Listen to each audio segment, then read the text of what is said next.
Stewin' lads. Wait. Did I just say stewin' lads?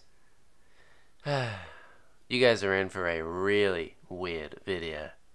Got a new video for you today. And obviously, this is not a green screen.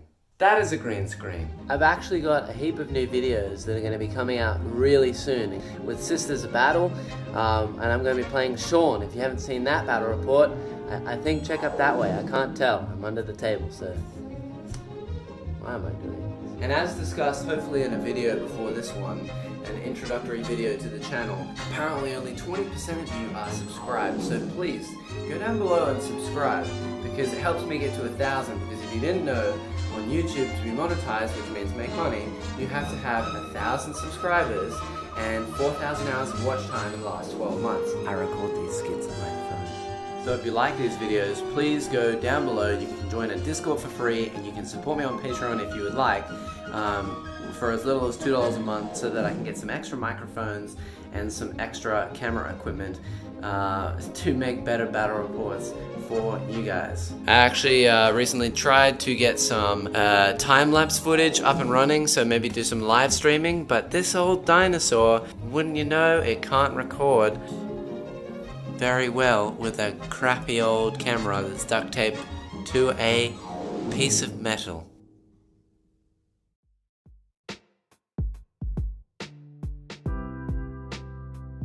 Welcome back, everyone. My name is Jack. This is Jack. It's another Jack Rep today here on the Barnyard channel, and we're going to be playing Eldar versus Genestealer cults today.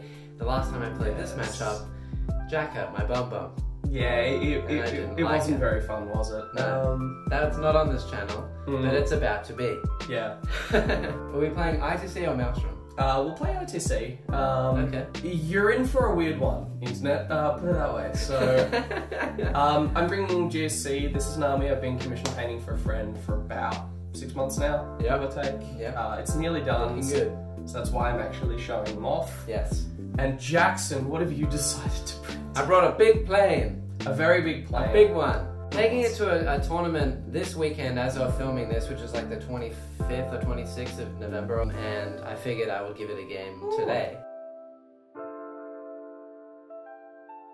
Okay, so starting off with the Genestealer cult, I've got an army of triple battalion, so 3 battalion detachments.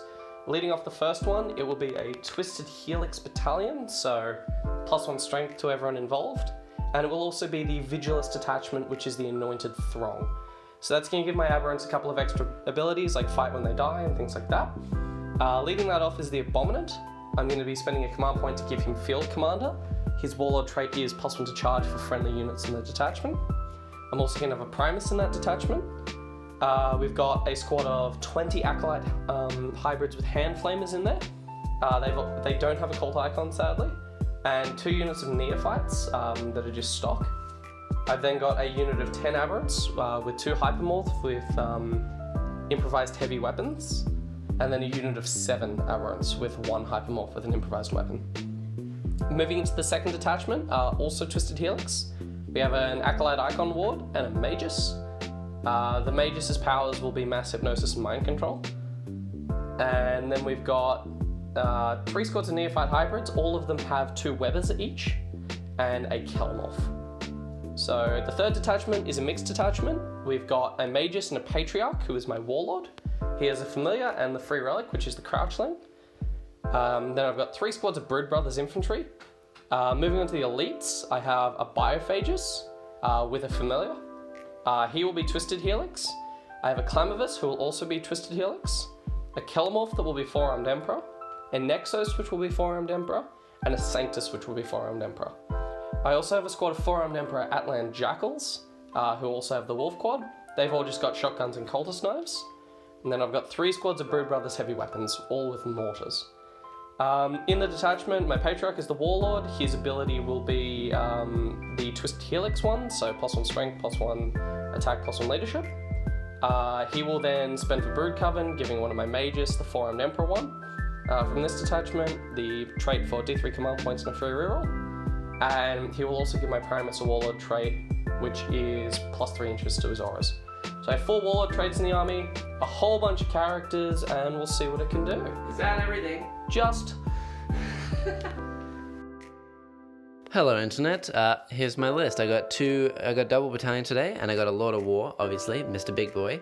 I have in the first battalion, it is attributes Hunters of Ancient Relics for that extra attack, and Headstrong for the extra charge distance, led off by my Warlord, which is a Farseer, with Fate's Messenger for the extra wound on bike, and then I have a Warlock following her, or him, whatever you want to say, on bike, and then I have a unit of Rangers and 2 units of 20 Storm Guardians with bare bones, nothing, just chain swords for that extra attack. And then I have another battalion, which is a Expert Crafters and Masters of Concealment, so I get that Salamander reroll and the extra armor outside 12 inches, and it has 2 Warlocks. One of them will have my Relic, which will be the wings, the Fascist wings. Blazing Star of Vol, Jackson? Because it's garbage, and anyone who runs that, don't do it.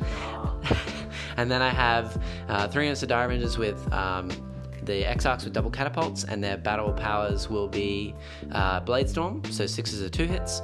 And then I have 2 units of Dragons, and their powers, I forgot the name, but it allows them to 3d6 advance and pick the highest. And I have 2 units of 5. And then I have a unit of 3 Reapers with a Tempest Launcher, with Rain of Death, so I can reroll the Catachan reroll on the amount of shots with the Tempest Launcher. And then I have the Big Boy, which is a Vampire Raider, and it obviously comes stock standard with its Scatter Laser, its 2 twin Vampire Pulsars, and 6 that feel no pain from stones, and that's pretty much it. As for my powers, my Farseer is probably going to take Doom and Fortune, or maybe Executioner, I'll see, and Smite, and then the Warlock on bike is going to take Protect, Jinx, and I think I like to take Crushing Orb, which means I can target a character with an 18 and roll 3 dice, and on 5s to take mortal wounds. And then the 2 Warlocks inside, the one with wings is going to have Ghost Walk, obviously, for that crispy charge, and Quicken, and then the other one will have Enhance and Fateful Divergence, just a reroll save, just a sneaky little reroll save in there, yeah, sneaky one. And that is my entire list, 1999. You're continuing your tradition of making people look up obscure 900-point albums. Absolutely.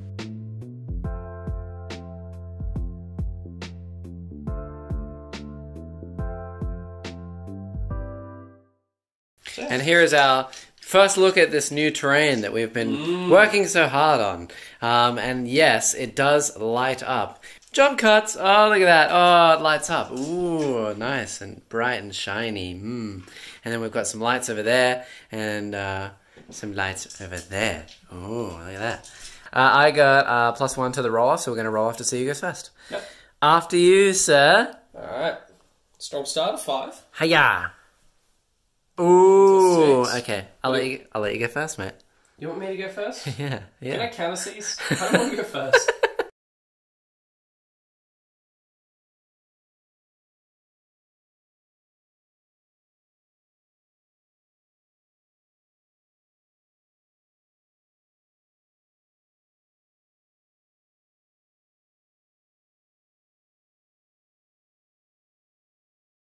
So, at the end of the movement phase, here's a really fun bit. Hello. The Sanctus also emerged. Here's my 1 main shooter unit that's going to fire this turn. When he deploys, he gets to use a Perfect Ambush for free. Yep. So you're going to shoot me in the movement phase? Yeah, I get to shoot you. Great. So he's going to fire into the Warlock. Yep. So he hits on a 2. Yep. He doesn't count as moving. So on a 2, yep. And then he is a Strength 4 weapon. Yep. And he has +2 to wound with his Relic, yep, which is the gift from the stars. And if you roll a 6, I can't do anything about it, because I just take a mortal and then I take perils. On a 4+. Why is it 4+? Because he has +2? +2 to wound. Great. So, boom. Okay. There's a 4. Yep. So, I take a mortal. Jackson suffers a mortal wound in addition to any damage. And now I have to take Perils of the War. No, you take your save first. Okay, so 4+ save. No. So you fail. Even if I pass that, I still have to roll a 4+ save. I have to roll a 1 or a 2 to survive now, don't I? No, because you've taken a mortal wound, right? Yeah, so I have to roll a 1 or a 2 because I have 3 wounds. Oh, yeah, you do have 3 wounds. Yeah, because it's a biker. Yeah, true. So if I CP this, which I could, then I would have to roll a 1 or a 2. Is it worth the risk? You hear the ominous thunder in the background.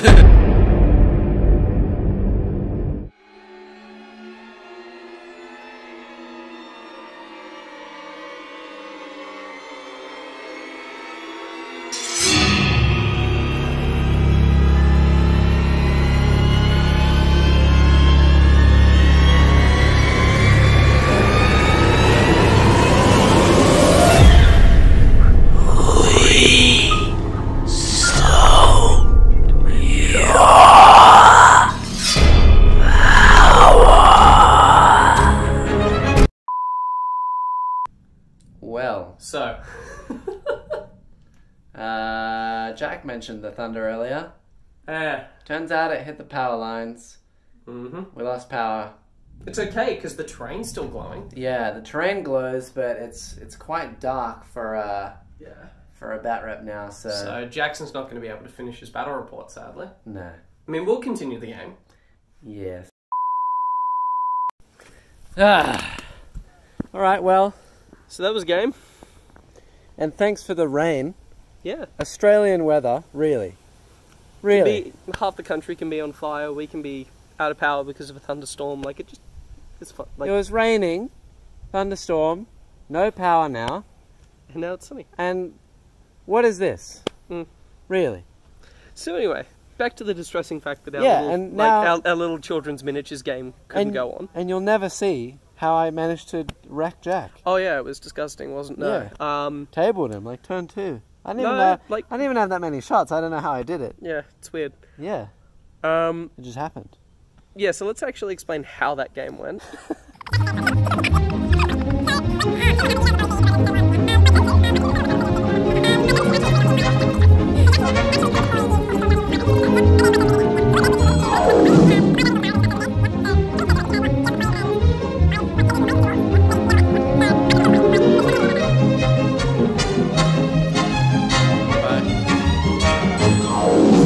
Alright, well, thanks for watching, I guess.